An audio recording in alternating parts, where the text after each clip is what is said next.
এখানে আল্লাহ পাক বলছেন মানুষের মধ্যে কিছু মানুষ আছে যারা তাদের নফসটাকে আল্লাহর সন্তুষ্টির জন্য বিক্রি করে দিয়েছে। সুবহানাল্লাহ। মানে তাদের জীবনের মূল থিমটাই হচ্ছে আল্লাহ পাকের সন্তুষ্টি অর্জন করা।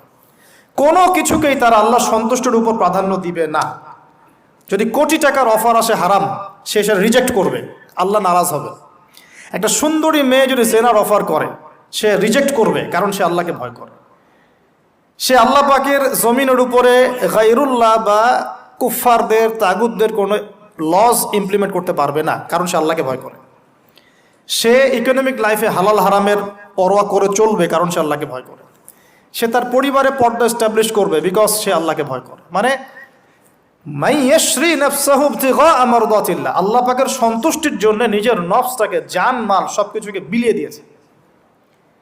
এই মানুষগুলোর সম্পর্কে আল্লাহ বলছেন ওয়াল্লাহু রাউফুম বিল ইবাদ। এই মানুষগুলোর প্রতি আল্লাহ পাক রাউফ হবেন, কোমল নরম সফট হয়ে যাবে।